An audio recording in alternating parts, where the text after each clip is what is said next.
The savings are even bigger and the watches are even better over at the Black Friday sale at thetimtellershop.com. Now, if you go to the website right now, you'll see that there aren't any watches available because we're not restocking until midnight, November 27th, Pacific time.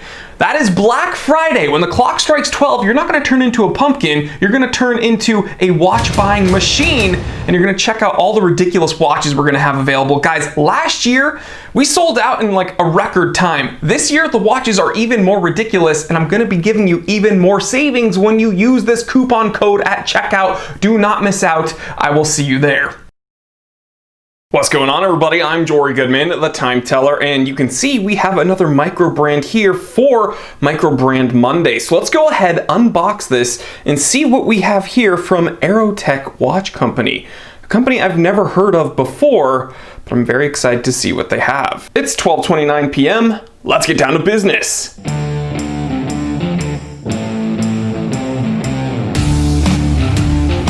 Okie dokie guys, so let's break into this box. Special thanks to Aerotec for sending me this watch to review and sponsoring this episode. You know, we can't do these Micro Brand Monday episodes without the support from these companies. Let's move this mug of coffee out of the way because last thing I want to do is spill hot coffee all over this Micro Brand watch. All right, let's take a look. Okay, so we have like an outer paper cardboard box, and then we have this what feels to be this kind of almost pleather, like nylon feeling material. I'm not sure what's in this side of the box. Let's go ahead and see. One sec. All right, looks to be like an extra bezel of some sort. We'll see where that comes into play. Oh, and a bezel tool to pop off the bezel if you so choose. That's kind of interesting. Never gotten a watch like that before. All right, we have a extra strap sent to me in wax paper. And then we have, okay, like a Aerotec warranty card or certification card. Very, very cool. Let's clear this desk off and take a look at the watch. And real quick, guys, check it out. This little bezel tool, it's actually signed Aerotec. Very, very cool. Nice touch. And this isn't sharp, so don't worry. Looks like it is, but it's not. Okay, guys, so here's why you're actually here. You want to take a look at the watch, and so do I. And again, with this kind of wax papery plastic, I don't think this is how the watches will be shipped to the actual consumers. But I believe this is a media watch, so nothing else in the box. Let's go ahead and move this stuff. And we'll get up close, yeah? Okay, well here it is, guys, the Aerotec Ace. And now that I have it in my hands, I realize exactly why they gave me an extra bezel and a bezel popping tool. And it's because this is a sterile bezel. Now, I typically don't take a look at the bezels until a little bit later on in the episode, but I actually want to test something.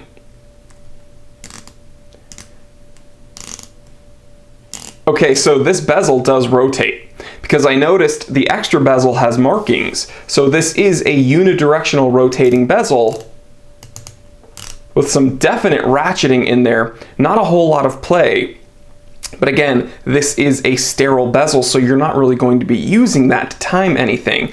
Now, when we look at the other bezel, I think you might. So let's take a look at the watch in general before we get caught up in the minutia of the bezel. Ooh, I can see a domed crystal. You don't really get any distortion there, but it is very slick and smooth, kind of going into that bezel and over.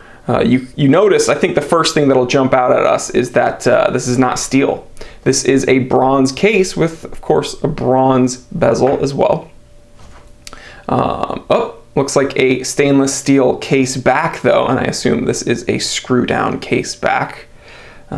And then let's get a little closer and we'll take a look at the crown. And yes, as we get in a little closer, we can see this is a signed crown with that Aerotec logo. Now what's interesting is I almost didn't realize the dial had a logo because it's very, very sneaky. You know, it's almost Flieger in a way. When we see this dial, we think, okay, it's kind of a take on a Flieger watch, and then you have the triangle with the 2 dots on either side, but no, that little 12 o'clock or 0 beacon there, that's actually the Aerotec logo. So very, very sneaky, and for those of you who don't like a lot of signage or font on the dial, this is kind of for you, because there's 0 text on the dial anywhere, not even any signage as to where this watch was made.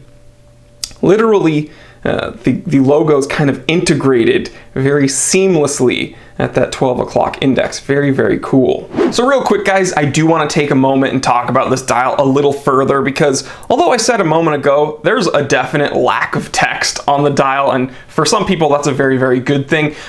It's not a boring dial. Okay, so although there's not a huge logo and a bunch of font and text talking about what the watch is, it's still pretty interesting and dynamic to look at, because as we can see, it is a sandwich dial, and it's almost like a fume gradient dial, because as we see around the chapter ring, it's darker, and then towards the middle, as it gets towards the spindle, it's a little bit brighter. So yeah, there's definite kind of light play going on here. So it's not boring. I wouldn't say it's sterile, but again, for those of you who don't like anything on their dials, this is a definite option for you. Okie dokie, guys. So here in this shot, as we close in on that 6 o'clock Arabic, we can see that sandwich dial in full effect. Definitely gives this clean dial some depth and a very dynamic look. And we can also see how this watch plays with the light with that kind of fume gradient. Very, very beautiful. Now, what I will say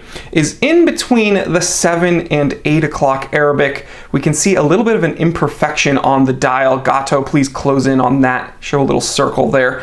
Yeah, this is a media piece, so I assume this has been passed around to people before myself, but, you know, I review the watches I have in front of me, and here we can see a bit of an imperfection on that blue dial. All right, guys, so now that we've taken some close-up shots and we've taken a look at that dial, I want to go ahead and talk about the movement, the crown setting, and function, because again, if you're going to be getting this watch, we got to test how it's actually going to feel. So first, let's see if this is a push-pull crown. It is not.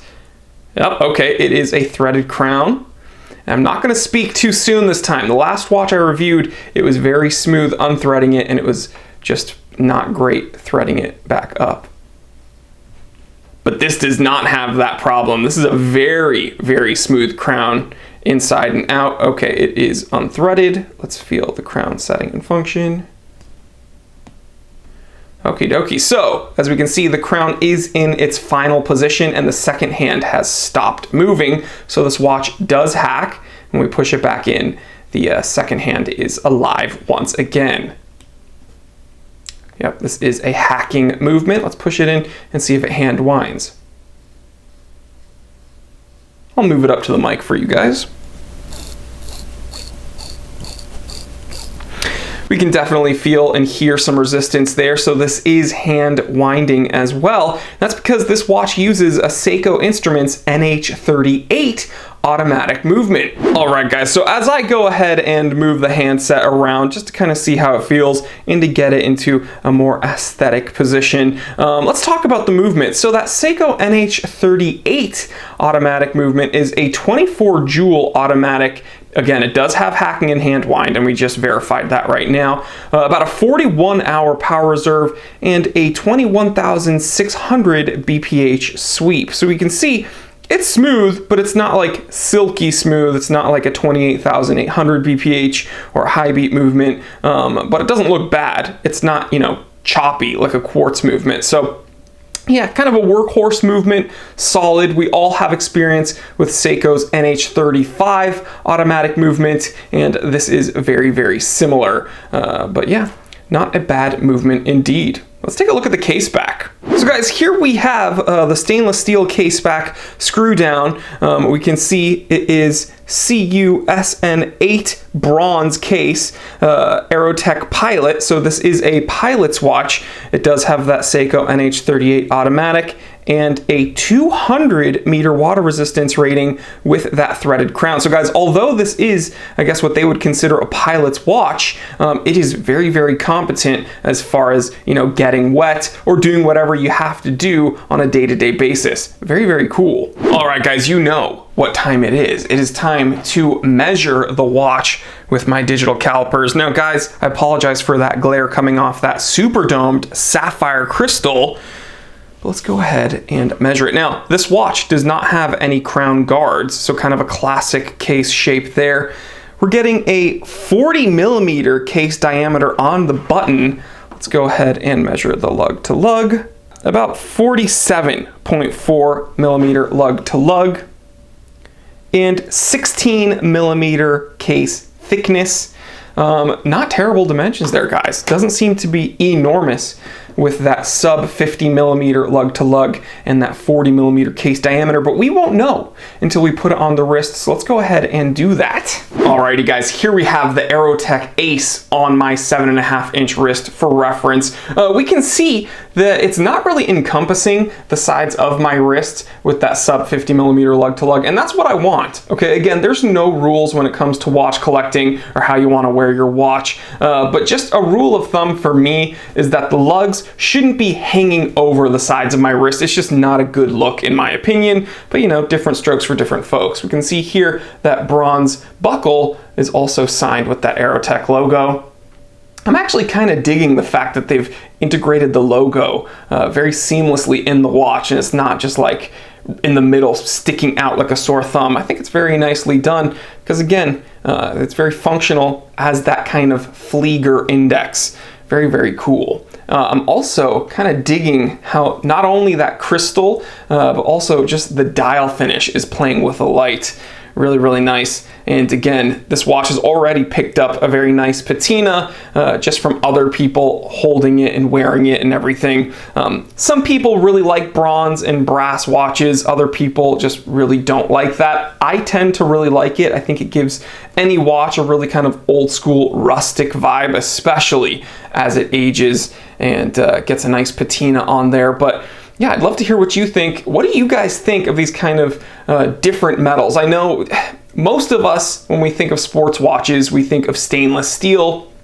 And then when we get into the titaniums and the bronze and the brass, and then of course the precious metals, things change. But what do you guys think about these bronze and brass watches? Leave me a comment and let me know. All right, guys, so before we test the lume, I do want to show you this extra bezel that did come with the watch. And this is pretty much a diver's bezel. I'm gonna be honest. I mean, it's a timing bezel. It's very, very standard.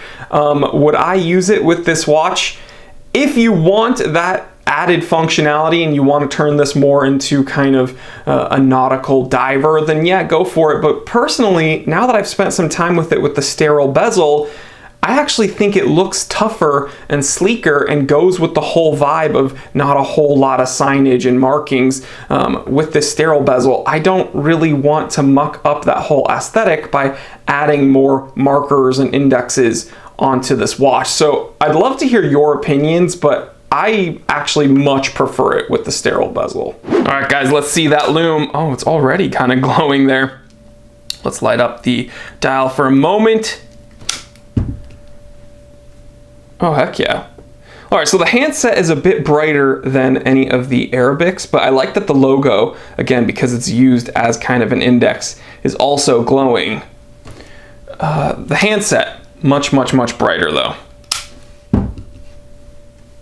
Yeah, not bad, Aerotec. Good lume. It just kind of adds to that whole function of the watch. Very, very nice. All right, guys, so after spending some time with the Aerotec Ace, what do I think? Well, for a very functional everyday / sports watch, I think it actually has really, really nice specs. We're getting a Seiko automatic movement with hacking and hand wind.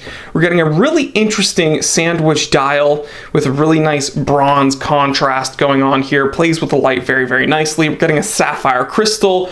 All around, pretty nice finishing, except for this kind of defect imperfection right here on this watch. I can't guarantee that all watches are going to have a defect Again, I just review the watches that are in front of me. You're getting a 200 meter water resistance rating with a very smooth threaded crown. You have the option for a sterile bezel like this or a timing bezel if you so choose. And we're factoring all this in against the price. And I guess the early pricing from what I have on the spec sheet, it's going to be around $270 US. So for an everyday, pretty functional, kind of sporty watch that you don't have to worry about if you're going to go ahead and get it wet, if you're going to swim with it, if you're going to knock it around, under 300 bucks, that's a pretty good value proposition in my opinion, especially when we consider all this watch is offering us. No complications, but again, some interesting materials, nice sapphire crystal, very good water resistance rating with a great movement and a really nice crown setting and function. But I'd love to hear what you think, guys. Again, there's going to be a bunch of other options at any price range we choose, but for $270, again, for the early pricing, according to the spec sheet, I think that that's a really great option for any of you looking for a really unique everyday watch. So guys, thank you for hanging out with me today on this installment of Micro Brand Monday. Thank you to Aerotec Watches for sponsoring me and sending me this watch to review. I'm probably going to go ahead and send this to another reviewer after. But yeah, guys, what do you think about the watch, and what do you think about these Micro Brand Monday episodes? They seem to be doing pretty well, and I'm having a whole lot of fun learning about watch companies I've never heard of before. So guys, please, if you enjoyed the episode, consider clicking that subscribe button, clicking that like button, and maybe hitting the bell icon so you don't miss out on any of the content we're doing here. If you want to go above and beyond, check out the affiliate links in the description below. That'll take you to my Amazon affiliate store. That's a great way to support the channel. If you want to become a channel member and get 6 pieces of content a week, plus access to that members only Discord channel, go ahead and click the join button next to that subscribe button. It's like YouTube's Patreon. It's $4.99 a month, and that's a very direct way of helping out the channel. Now, guys, the easiest way by far to support the channel is just to keep doing what you're doing and being here watching the episodes. We really do appreciate you, and I thank you for getting me to, I think we're above 141,000 subscribers, so we are just blowing up here. Thank you so much, guys. I love each and every one of you, and I really appreciate you hanging out with me today on this episode of Micro Brand Monday. All right, guys, stay happy, stay healthy, stay blessed. I'm Jory Goodman, the Time Teller, and always remember, I didn't invent time. I just tell it.